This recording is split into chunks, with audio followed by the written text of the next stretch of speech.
4 وزیر اعظم بدل چکے تھے۔ پاکستان کے اس خون سے رنگی تاریخ میں اگلا نشانہ پاکستان کے 5th پرائم منسٹر حسین شہید بنتے ہیں۔ حسین شہید 1956 میں وزیر اعظم بنا اور 1957 میں صدر اسکندر مرزا کی پریشر میں آ کر اس نے استعفا دے دیا اور ایوب خان نے اسے پولیٹکس سے ڈسکوالیفائڈ کیا، جس کے بعد حسین شہید 1960 میں لبنان چلے گئے اور 5 دسمبر 1963 کو وہ لبنان کی لوکیشن میں اپنے ہوٹل میں مردہ پائے گئے۔ موت کی وجہ تو ہارٹ اٹیک بتایا جاتا ہے، لیکن یہ کہا جاتا ہے کہ اسے ڈکٹیٹر ایوب خان کی حکم سے مارا گیا، اور یہی کہنا اس کی بیگم کا بھی تھا کہ حسین شہید کی موت ہارٹ اٹیک سے نہیں بلکہ انہیں مروایا گیا تھا۔ اس وقت پاکستان کی حالت انتہائی خراب ہو چکی تھی۔ ایوب خان پوری طاقت سے پاکستان میں پیر جما چکا تھا، تب پاکستان کو بچانے والا کوئی نظر نہیں آ رہا تھا سوائے فاطمہ جناح کے۔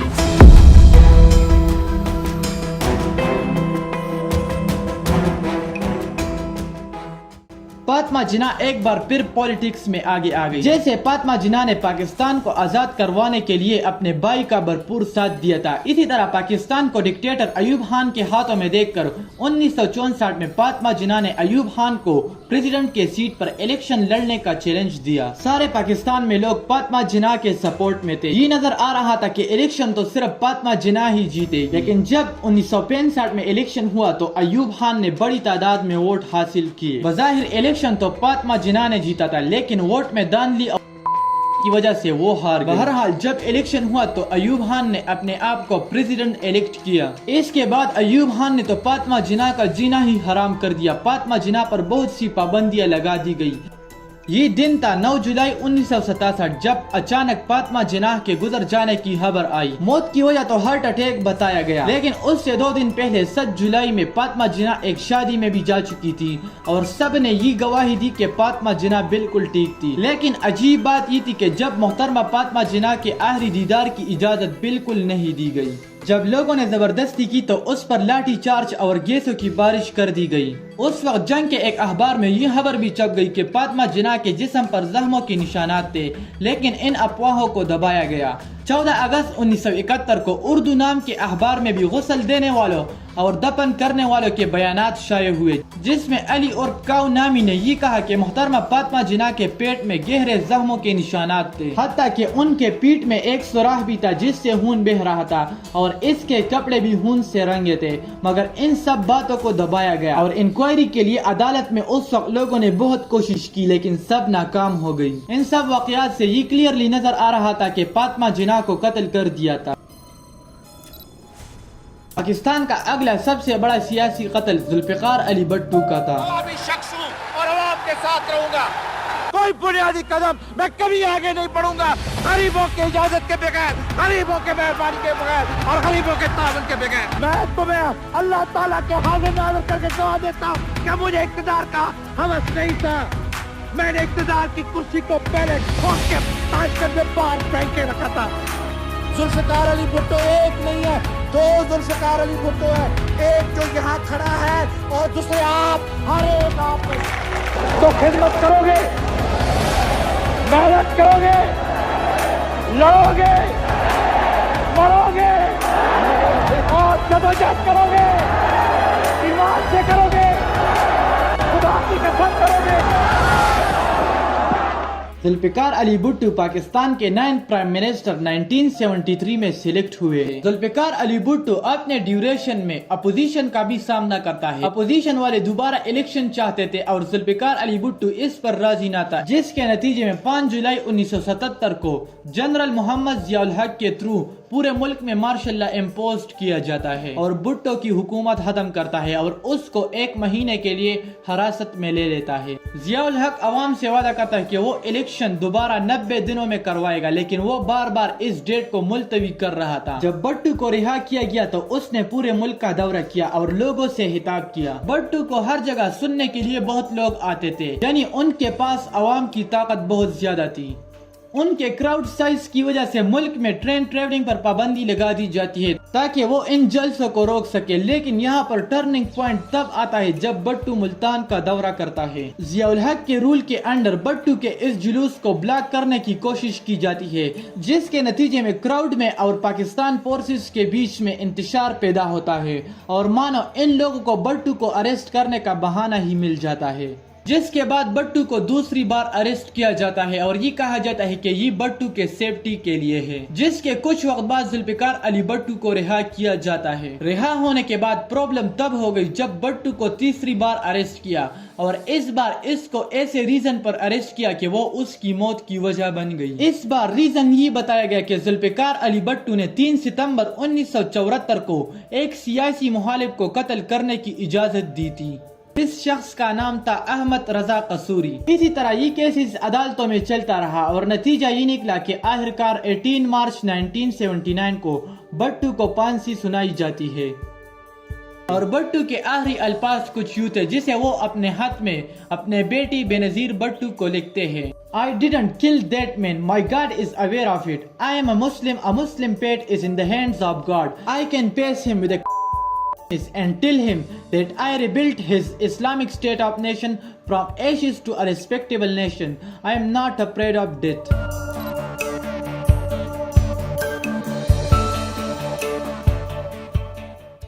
لیکن یہ بٹو کی خاندان کی آخری موت نہیں تھی۔ 18 جولائی 1985 میں شاہ نواز بٹو ذوالفقار علی بٹو کے چھوٹے بھائی فرانس میں اپنے ہی گھر میں مردہ پائے گئے۔ شاہ نواز بٹو صرف 26 سال کی عمر میں چلا گیا۔ یہ موت ایگزیکٹ کیسے ہوئی یہ آج تک کسی کو پتہ نہیں چلا، لیکن بٹو خاندان آج بھی کہتا ہے کہ شاہ نواز بٹو کو زہر دیا گیا تھا اور سسپیکٹ اس کی اپنی ہی بیوی ریحانہ تھی۔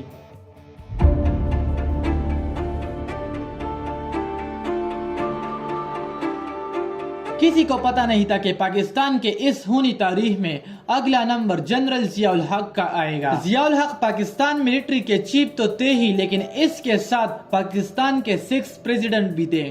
11 سال پاکستان پر رول کرنے کے بعد ضیاء الحق اپنے ہی حکومت میں 17 اگست 1988 کو C-130 پلین میں گر کر تباہ ہو جاتا ہے۔ اس پلین میں بہت بڑے شخصیات مارے گئے، 17 پیسنجر اور 13 کریو ممبر اس میں بیٹھے تھے۔ پیسنجر میں شامل ضیاء الحق اور اس کے ساتھ کئی ہائی رینکنگ آفیسر تھے اور اس کے ساتھ اس میں امریکن ایک سفیر بھی بیٹھا تھا۔ رپورٹس کے مطابق C-130 نے جب ٹیک آف کیا تو وہ بالکل صحیح تھا، لیکن اچانک یہ کریش کیوں کر گیا یہ آج بھی ایک مسٹری ہے۔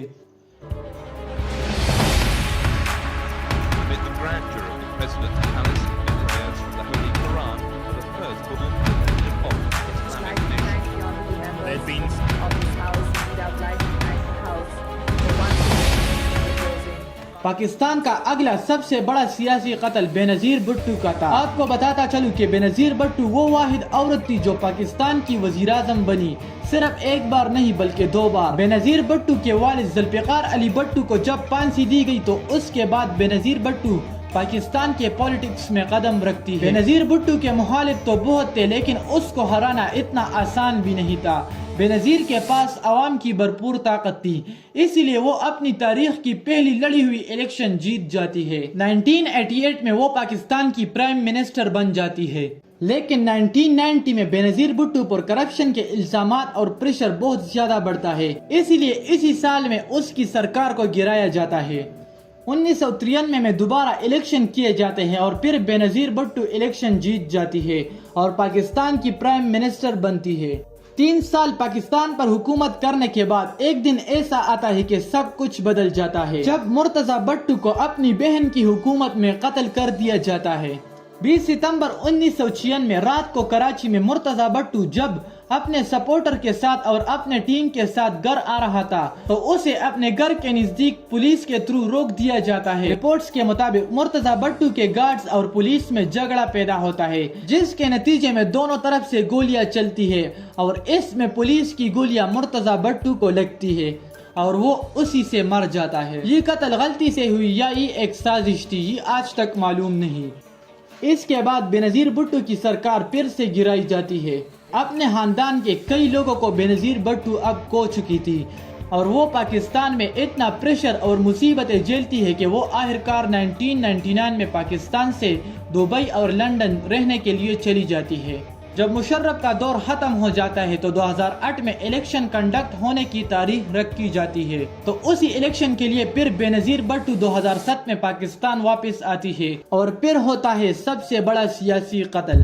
18 اکتوبر 2007 میں بے نظیر بھٹو کو ویلکم کرنے کے لیے بہت سے لوگ آئے تھے، تو پہلے ہی دن میں ایک بڑا دھماکہ ہوتا ہے جس میں بے نظیر بھٹو تو بچ جاتی ہے لیکن 150 سے زیادہ لوگ ہلاک ہو جاتے ہیں۔ صرف 2 مہینے بعد 27 دسمبر 2007 کو لیاقت باغ میں جب بے نظیر بھٹو جلسہ چلا رہی تھی تو اسی جلسے میں بے نظیر بھٹو پر گولیوں کی فائرنگ ہوتی ہے اور اس کے بعد فوراً ایک بڑا دھماکہ ہو جاتا ہے جس میں بے نظیر بھٹو اپنا دم توڑ دیتی ہے۔ اس کے بعد ملک میں بڑے بڑے پروٹیسٹ دیکھنے کو ملتے ہیں اور پاکستان کی سچویشن انتہائی خراب ہو جاتی ہے۔